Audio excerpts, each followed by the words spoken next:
Not once since starting this channel have I missed an upload, until this weekend. And of course, the 1 week I was away from home, Gege decides to drop the most insane Yuta chapter in all of JJK. I have been itching to talk about it and supply you guys with your weekly dose of Yuta glaze. However, for the first time in the history of this channel, I will not be mindlessly coping when I say that Yuta Okkotsu may genuinely be the strongest sorcerer to ever walk the earth. There are so many crazy things that happened in chapter 261, and I guarantee you haven't noticed most of them yet. So lock in, because in this video we are gonna cover why Yuta is the strongest, how he will survive past 5 minutes, how Yuta is secretly a and how Sukuna is about to get a massive power-up. So let's go. We are gonna start off by looking at just how insanely broken Yuta Okkotsu is for these next 5 minutes. For the first time ever in Jujutsu Kaisen, a character has gained a power-up that genuinely puts them in the same tier as Gojo and Sukuna, if not higher. 99% of this mentally deficient fanbase can at least agree on the fact that Gojo and Sukuna are in a league of their own, and that they are both miles above even the number 3 character in the verse, who I thought used to be Yuta Okkotsu. And of course, some rare specimens think that NBA Kashimo can actually beat Gojo, but I don't include donkeys in my statistics, so we're gonna ignore that. The only valid argument would be Takaba, and he doesn't really count because he's Takaba. Anyway, for the next 5 minutes, Yuta Okkotsu has got access to the 6 Eyes, Limitless, Jacob's Ladder, Shrine, Foresight, Sky Control, Orbiting Shikigami, Cursed Speech, Reverse Curse Technique, and an Infinite Void Domain. Not to mention that Yuta Okkotsu has now mixed his own insane skill with Gojo's memories and muscle memory. Of course, these memories should act as a guide for using Limitless to the fullest with blue punches, blue speed, blue max output balls, reversal reds, infinity, and of course hollow purple. It's a bit like what Gojo was saying to Toji about having a user's manual passed on. Now, Satoru Gojo was considered the second strongest in the entire verse with just the 6 Eyes and the Limitless technique, and Ryomen Sukuna was considered the strongest in history with just Shrine and a near endless pool of cursed energy. Yuta now has both Limitless and Shrine, plus the 6 Eyes, and a user's manual that came with it. How the f are you gonna tell me that Sukuna can beat that, especially in his current state? Actually, no, screw that. How are you gonna tell me that 20-finger Sukuna with Maharaga even beats that? Because I don't think he can. Yuta has the information that Gojo didn't have on Sukuna, and he came prepared for Malevolent Shrine, and has a full output Jacob's Ladder attack that will not only seriously damage Sukuna, but would also one-shot Maharaga. Oh wait, Jacob's Ladder doesn't even matter anymore because Yuta can just throw a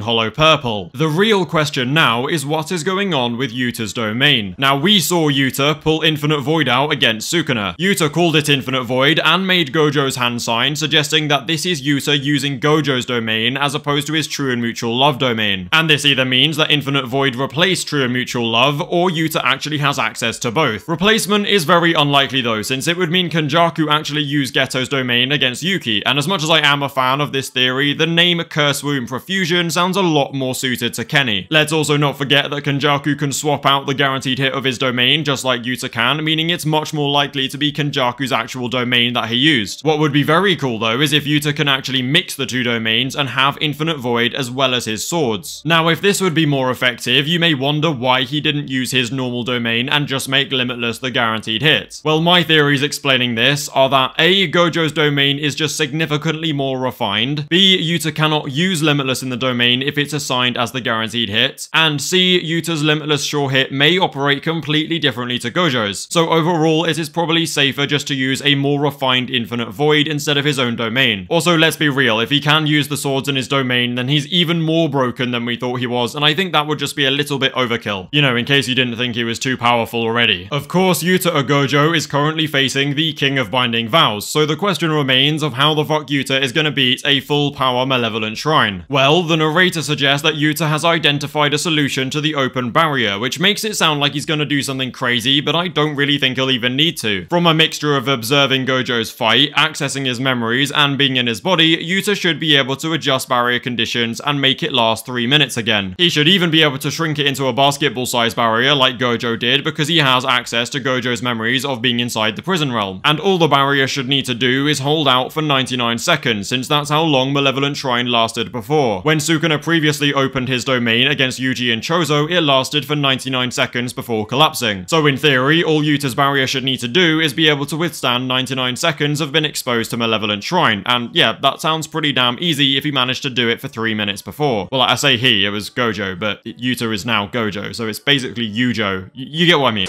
If Sukuna expands his domain and it's suddenly able to last longer than 99 seconds, then I'm gonna be real pissed, because what the fuck. Now, Sukuna is also screwed for many other reasons, not only just from being clapped by Yuji, but also because Yuta has learnt a lot from watching the Gojo versus Sukuna fight. Yuta now has all of the information that Gojo was missing going into that fight against Sukuna, and he can even come up with some solutions in the meantime. I genuinely see absolutely no argument for Sukuna being stronger than Yuta or Gojo. He simply does not compare, especially in his current state. However, despite how bad I think Yuta stomps, I do not think the final blow is arriving anytime soon. And yes, I do agree that privilege belongs to Yuji. I think with how desperate shit looks for Sukuna, and with the Six Eyes returning, it's time for the merger to save Sukuna's ass and level the playing field. But we'll talk more about that later. Now, many people believe that Yuta is dropping dead after 5 minutes, and that's that. Whereas I think that this is the least likely outcome possible without Gege being seriously inconsistent in his writing. Mei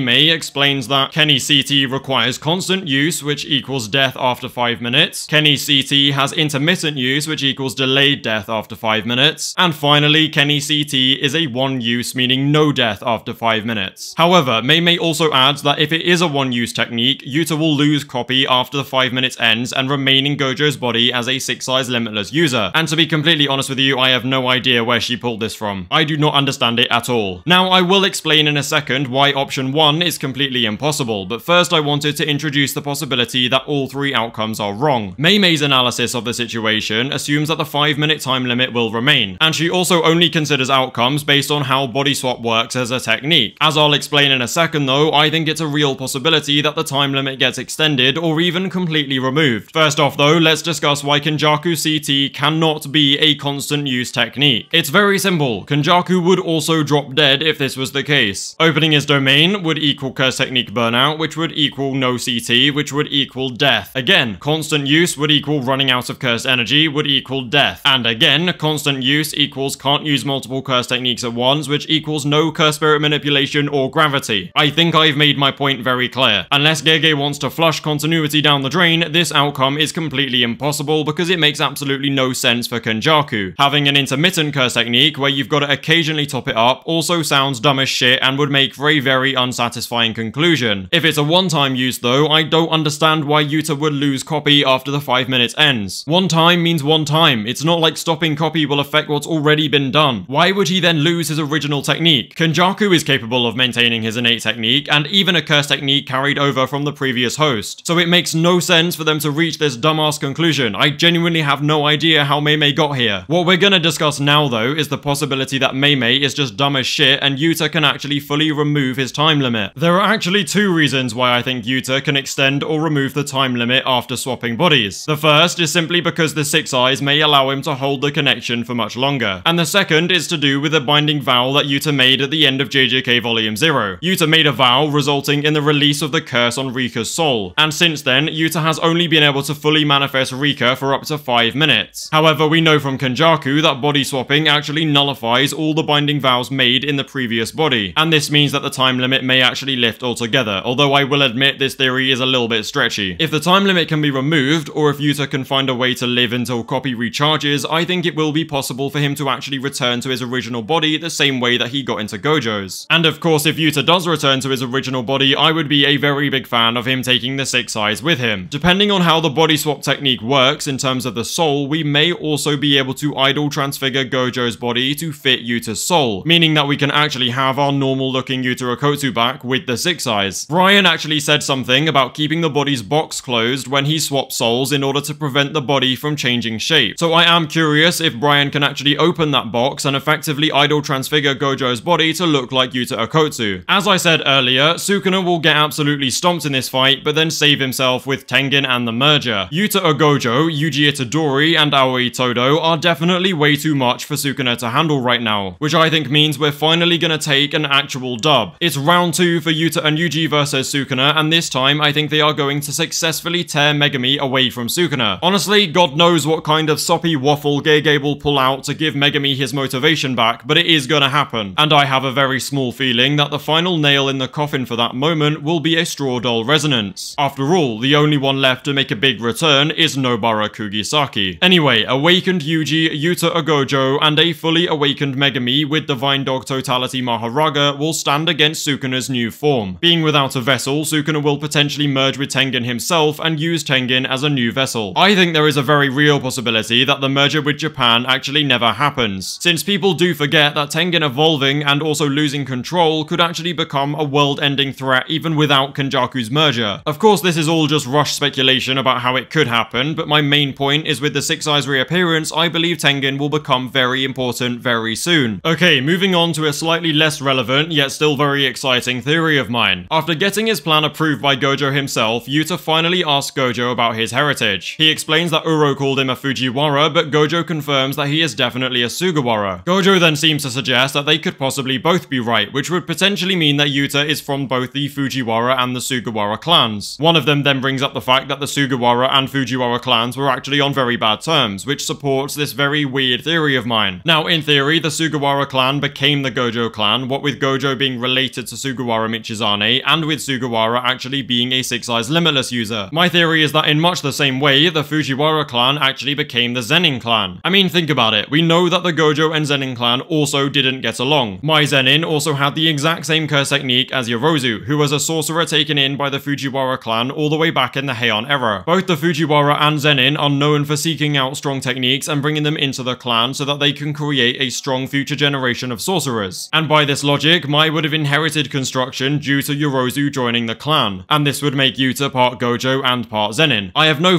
clue why that would be relevant or what it would mean for the story, but I still think it's just really cool. Oh, and Yuta also definitely looks like a Zenin. Definitely way more than he looks like a Gojo. Okay, yes, this video was basically just pure Yuta glaze, although this time it was not just me coping. It has actually happened. Yuta is back. He does have the Six Eyes, and Gege's writing has genuinely reached an all-time high. Many people actually hate this chapter because most of the fandom care about agendas more than they actually care about showering. So if you are one of those people, then please kindly be quiet. I don't want to yap about it for too long, but if you want to see some great analysis of Gege's writing in this chapter, and also some problems that the fandom has surrounding agendas, then I recommend watching Kaio Breeze's video on it. Overall though, I think the haters can suck it because I was right and now it's your turn to cope. Now, I agree, I was completely wrong about how Yuta would return with the Six Eyes, but that is honestly completely irrelevant in the grand scheme of things. What matters is my analysis of the story and Gege's themes led me to believe that Yuta would somehow come back with the Six Eyes, and I was right. Sorry, I had to brag at some point, so at least be grateful that I saved it for the end of the video. As always though, don't forget to like and subscribe, feel free to join the Discord and follow me on Twitter, links below. Thank you guys for watching, and I'll hopefully see you soon with more videos, assuming I actually get them all made before I head off for a week.